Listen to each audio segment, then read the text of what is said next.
gochawwan suukanneessaa Oromiyaa keessatti Oromoota irratti mootummaa biyya Ahmadii fi humnoota faannoo Amaaraan gaggeeffamu balaaleffatu biyya Jarmanitti gaggeeffamee jira.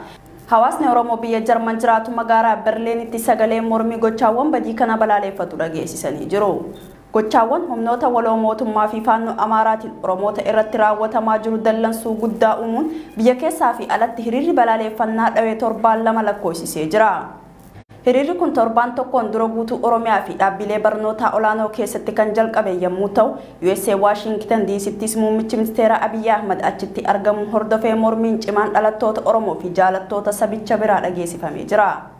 Kana qofa osoo hin ta'in biyyoota akka Austraaliyaa magaalaa Melbournetti guyyaa kaleessaa akkasumas Jarmanittis hiriirri balaaleffannaa gocha sirnichaa kana gaggeeffamee jira. Hiriirri dhalattoota Oromoo fi jaalattoota sabichaan gaggeeffamaa jiru kun Jarman magaalaa Berliin keessatti cimee itti fufee jira. Hiriirtonni dhumaatiin uummata Oromoo irraa haa dhaabbatu, saamichi haa dhaabbatu, faannoon naannoo Oromiyaa keessaa haa baatu, mootummaan haleellaa diroonii uummata nagaa irratti gaggeessu dhaabuu qaba sagalee jedhu dhageessisanii jiru. Abbootii gadaa fi abbootiin amantii rakkoo nageenya dhabuu Itoophiyaa keessattuu haalli Oromiyaa keessatti ta'aa jiru daran isaan yaaddeessu ibsan. Haaluma wal fakkaatuun aangaa olaanaa mootummaa Oromiyaa duraanii nageenya biyyattii arguuf mootummaan akkuma warreen TPLF Oromiyaattis warreen qabsoo hidhannootti jiran waliin marii gaggeessuun furmaata nagaa fi filannoo hin qabne jedhanii jiru. Guutuun gabaasa kanaa Gammachiis Magarsaatiin isiniif dhiyaata. Rakkoon nageenyaa kutaalee Itoophiyaa garaagaraa keessatti hammaataa jiru akkaan isaan yaaddeessuu abbootiin amantiif abbootiin gadaa BBCdhaaf ibsanii jiru. Waraana kaaba biyyattii marii nagaan furuuf wayita walii galamee jirutti kutaalee biyyattii garaagaraa keessatti garuu rakkoon nageenyaa ammallee jira jechuudhaan ibsanii jiru.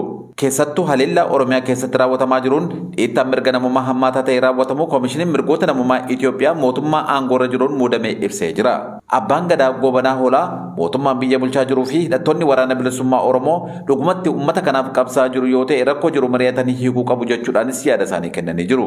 Lubni Balaa Mokonnin yaada kennaniin mootummaan of jijjiiruuf of fooyyessuu qaba erga jedhanii booda caasaa isaa keessatti faayidaa dhuunfaaf yookaan fedhii siyaasaa qaban galmaan gaachuuf jecha uummata mufachiisuun heddumminaan mootummaa keessatti mul'ataa kan jiru ta'us kaasanii jiru. Waldaan Makaana Yesuus Itoophiyaa hordoftoota miliyoona 11 caalan qabachuu kan himan lubni Fiqaaduu Beenyaa gama isaaniin waldaan kun sagalee guddaa qabdi. Kanaaf nutis amma kan jennu waraanni badii malee bu'aa tokkollee hin qabu jechuun aamannaa jedhu.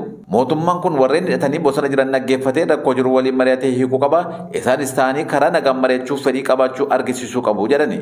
Waltuffachuuf halluu walitti qabachuun rakkoo hammeessaa jira kan jedhan abbootii gadaa fi abbootiin amantaa kunneen mootummaan waraana riphee lolaa tuffataa jira. Waraanni kun garuu seenaa qaba jechuudhaanis kaasanii jiru. Qaamolee wal dhaban gidduutti sabni goolamaa jira kan jedhan abbaan gadaa Tuulamaa fi walitti qaban gomii abbootii gadaa Oromoo abbaan gadaa Gobanaa Hoolaa naannoon Oromiyaa erga rakkoo hammaataa keessa seenee bubbuleera jechuunis kaasanii jiru. Naannoon Oromiyaa erga tasgabbii dhabee rakkoo hamaa keessa galee waggoota lama lakkoofsiseera kan jedhan abbaan gadaa kun kan ammaa kun ammoo kan saba qaanessuudha. Uummanni Oromoo takka haala kanaan miidhame hin beeku, salphina akkanaa takka isa quunname hin beekus jedhanii jiru.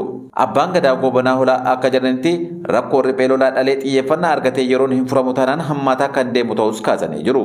Nagaaf tasgabbii biyya kanaa fiduuf qaamni lammii biyya kanaa ta'e hunduu mari'atee walii galuu qaba kan jedhan lubni Balaa Mokonnin waltuffachuun garuu gatii guddaa nama baasisas jedhanii jiru. Haaluma wal fakkaatuun gorsaan waajjira pirezidaantii mootummaa naannoo Oromiyaa duraanii obbo Alaa Simbirroo gaaffii miidiyaa Ubuntuu waliin taasisaniin Oromiyaatti dhimmoota nagaa dhabamuu ilaalchisuudhaan yaada bal'aa kennanii jiru. Aangawaan mootummaa duraanii kun rakkoo nageenyaa fi taateewwan Oromiyaa keessatti ta'aa jiru wayita ibsan dhumaatiif gidiraan ilmaan Oromoo irra sababa waraanaan dhaqqabaa jiru yoo madaalame kan uummata Tigraayin gadi waan hin taane mootummaan biyya bulchuu xiyyeeffannoodhaan ilaaluu akka qabus himanii jiru. Gaaffiiwwan hedduu dhiyaataniif obbo Alaa kan wayita deebisaa kennan manni marii bakka butoota uummataa humnoota Tigraay waraana bilisummaa Oromoo shororkeessitoota jechuun farrajuu yaadachiisuudhaan dhimma marii nagaa biyyattii garee lameenuufuu xiyyeeffannoo walqixa qabaachuu ture jechuunis kaasanii jiru. Waraana Oromiyaa keessatti deemaa jiruuf mariin nagaa hin feesisuun murni jedhu masaraa mootummaa keessa jiraachuu kan eeran obbo Alaa kan dabalataan waraanni bilisummaa Oromoo ajandaa siyaasaa hin qabu jechuun yaada dogoggoraa akka ta'es tuqanii jiru. Adeemsa amma biyyattii keessatti ta'aa jiruun sabni Amaaraa bakka irra jiraatu hunda qabiyyee abbaan lafummaa kan kooti jechuudhaan falmii geggeessaa jiraachuun fudhatama kan hin qabne ta'us aangawaan duraanii kun ibsanii jiru. Oromoof Oromiyaa dhiigaa jiran baraaruuf mootummaan gareewwan nageenya Oromiyaa hin feenee fi haraarri hin feesisuu warreen jedhaniif osoo bakka laatiin waraana bilisummaa Oromoo waliin marii nagaa waaraa fiduu taasisuun nageenya biyyattiifuu filmaata kan hin qabne ta'uu aangawaan mootummaa duraanii kun ibsanii jiru. Dhaabbata mootummoota gamtoomanitti qindeessaan gargaarsa namoomaa Ochaan gabaasa haaraa muddee 14 bara 2022 baaseen weerarri koleeraa gandoota 55 aanaalee Baalee 5 aanaa tokko godina Gujii fi naannoo Somaalee godina Liiban aanaalee 2 keessatti babal'achuu beeksise. Hanga muddee 14 bara 2022tti lubbuun namoota dabree 24 dabalate namoonni 669 dhukkuba koleeraan qabamanii jiru. Guutuun gabaasa kanaa qumbii gidaabootiin isiniif dhiyaata. Dhaabbata mootummoota gamtoomanitti qindeessiin gargaarsa namoomaa gabaasa haaraa muddee 14 2022 baaseen weerarri koleeraa gandoota 55 aanaalee Baalee 5 aanaa tokko godina Gujii fi naannoo Somaalee godina Liibaan aanaalee 2 keessatti babal'achuu beeksisee jira.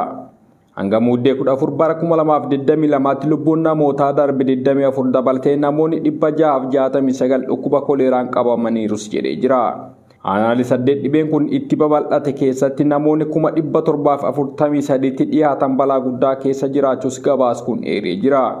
Hanga muddee 14tti godina Baalee aanaalee 5 Harannaa Bulluq Barbaree Dalloo Mannaa Gurraa Dhaamolee fi Madda Walaabuu godina Gujii aanaa Girjaa naannoo Somaalee godina Liibaan aanaalee 2 keessatti namoota lubbuun isaanii darbe 24 dabalatee namoota 669 isaan keessaa immoo buqqaatonni 191 dhibee kanaan qabamuun gabaafamee jira.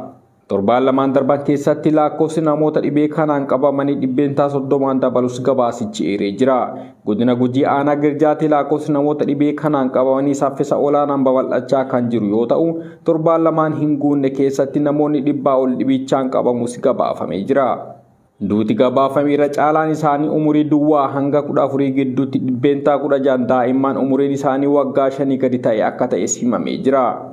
Baay'ina dhibee waliigalaa keessaa 60 ol talaallii koleeraa afaanii warra hin fudhanne akka ta'e himamee jira.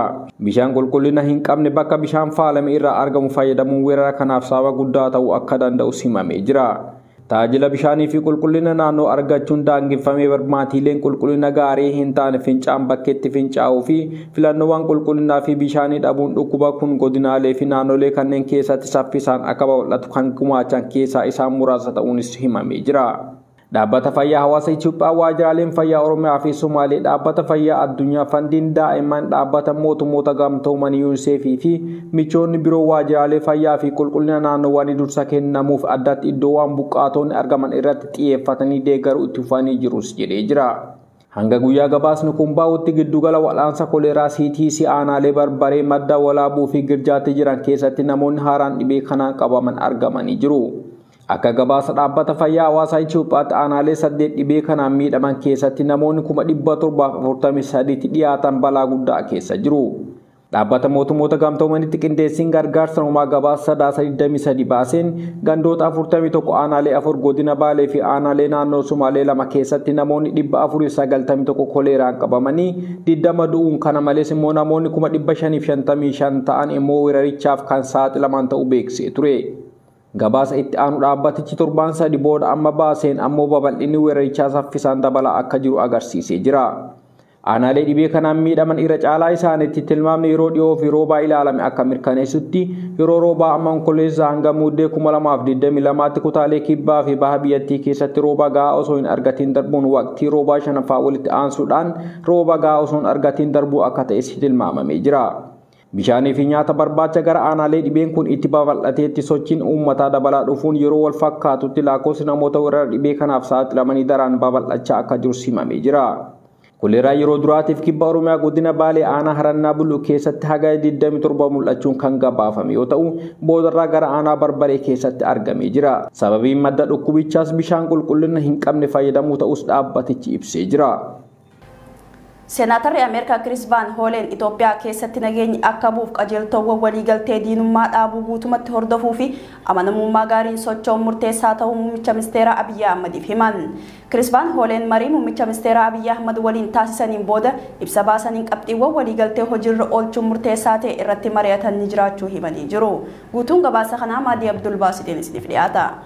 Senatar Ameerikaa Chris Van Hollen Itoophiyaa keessatti nageenya akka bu'uuf qajeeltowwan waliigaltee diinummaa dhaabuu guutumatti hordofuu fi amanamummaa gaariidhaan socho'uun murteessaa akka ta'e ministeera muummee Abiyyi Ahmaditti himan.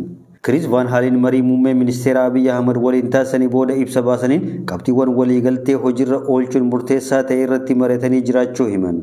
Muummee ministeera Abiy Ahmad dabalatee bulchitoonni biyyoota Afrikaa kora hogganoota Ameerikaa fi Afrikaa irratti hirmaataa kan jiran yoo ta'u, koricha irratti Seenaatar Hooleen fi Abiy Ahmad marii gaggeessanii turan. Ministeerri muummee Abiy Ahmad humni Eertiraa Itoophiyaa keessaa akka bahan mirkaneessu, tajaajilli Tigraayitti deebi'uu irratti akka saffisu taasisu, akkasumas hordoftoonni mirgoota namoomaa gara biyyattiitti akka seenan heeyyamuu fi kanneen biroos akka mirkaneessan waliigaltee kana akka kabajan gaafadhee jira jedhan. Adeemsi kun akkuma gara fuulduraatti tarkaanfachaa deemuun humnoonni TPLF hidhannoo guutuu hiikkachuu dabalatee waadaa waliigaltee nagaa taasifame kabajuun murteessaa akka ta'e Seenaatar Hooleen ibsanii jiru. Muummichi ministeera Abiy Ahmad haqa ce'umsa amanamaa fi iftoomina qabu hojiirra oolchuu dhiittaa mirgoota namoomaa hamaa yeroo waldhabdee raawwatameef akka itti gaafatamummaan jiraatu taasisuu akka qabanis himanii jiru. Kana malees haleellaan lubbuu namaa galaafatu Oromiyaa keessatti baay'achaa waan jiruuf waldhabdee Oromiyaa keessatti babal'achaa jiru hiikuudhaaf adeemsi siyaasaa jiraachuu akka qabus akeekkachiisanii jiru. Waraanni mootummaa federaalaa fi humnoota Tigraay gidduutti waggoota lamaaf gaggeeffamaa ture lubbuu namoota kumaatamaan lakkaa'amanii kan galaafate yoo ta'u, qaamolee lamaaniin Afrikaa kibbatti waliigalteen mallatteeffamee xumura argataa jira. Waraanni naannoo Tigraay nagaan xumuramus waraanni Oromiyaa keessatti mootummaa fi waraana bilisummaa Oromoo gidduutti gaggeeffamaa jiru akkuma itti fufetti jira. Dhumarratti Seenaatar Hooleen akkuma muummicha ministeeraatiif dabarse Ameerikaan marii siyaasaa deeggaruudhaaf kutannoo qabdi. Nagaa waaraa fi itti gaafatamummaa gadi fageenya qabu uummata Itoophiyaa hundaaf waan humna keenyaa hunda ni goona jedhaniiru.